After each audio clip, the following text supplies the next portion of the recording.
Bagang Ara, Penny Bagang Bahay Siri. Samahan niyo na naman nga po mga kalanay gumawa ng aking gawaing bahay.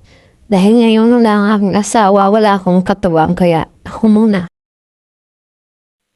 Tupuin ko na nga po pala ang nakarang nilamban ko ng mga damit.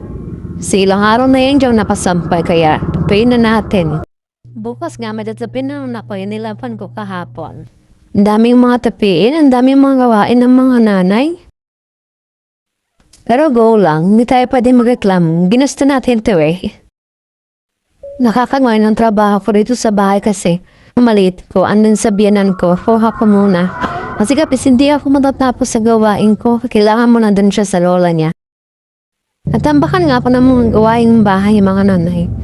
Lamin na, minsan tayo mga nanay, kapag sinasampong ng katamaran, lalo na kung walang pera, di ba? Aminin yung nakakatamad lang kumilos. Ina-relate yan sa inyo. Ilalagay na nga pala namin yan dyan sa damitan namin. Pagpasensya nyo na yung damitan namin gulo-gulo kasi kahit anong gawing topic ko dyan, kapag kukuha ng mga damit, magulo pa rin. Tinutulungan nga pala ako dyan ng mga anak ko maglagay ng mga damit sa dami. Itong panganay ko, sinasanay ko na yan siya. At naaasahan kahit paano. Itong maliit, puro lang kulit pasaway. Lagi lang nakingisali. Kumbaga, parang saling pusa lang yan siya. Ito nga po pala ang lagay ng damit ng aking anak na bunso. Kasi sira naman na yung ref na yan at hindi na nagagamit. Mas mabuti pang lagyan na ng mga damit. Natanggal ko nga pala ang LC ng aming ceiling fan para linisan. Dahil grabe na ang kanyang dumi. Sobra na kapal. May bata nga pala dyan na usera at naitingin sa aking ginagawa. Sobrang kulit ng batang iyan.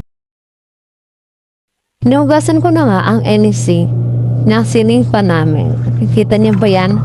Diba ang kapal na ng alikabo? Ilang buwan kaya ito hindi nalilinisan? Inanipat mo nga sa planggana para linisan ko ng maayos ang LC ng sipan.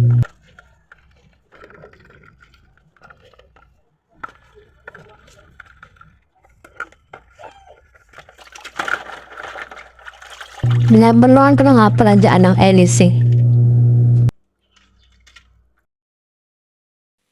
Pagkatapos ko banlawan ay pupunasan ko na para matayo agad.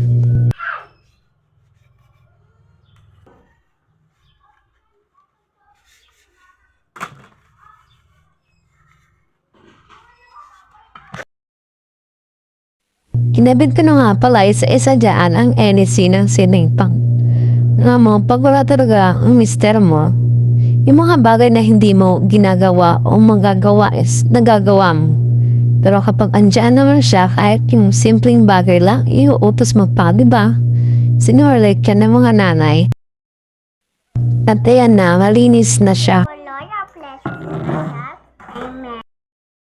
At pagkatapos nga ng mga ginawa ko ay papakainin ko naman itong aking dalawang anak. Kasi tanghalian na ang mga oras na yan. At ito nga panganay ko ay ginanahan kumain kahit gulay ang ulam kasi kapag gulay ang ulam hindi yan siya ginaganahan. Nasarapan siya sa ginataang kalabasan. At ito namang bunso ko ay walang problema dyan kahit anong ulam o pagkain ay kakain yan. Walang arte yan, matakaw yan. Food is life yung bata na yan. Kita niya naman sa katawan ang sigla-sigla niya. At mamaya may pasayaw-sayaw pa yan siya dyan. Ayan, sasayaw yun siya dyan. Tingnan niyo. Ayan, pinakataan na kayo ng talent niya. Dancer is yarn. At hanggang dito na nga lang po muna mga kananay. Bye-bye. Salamat sa panonood.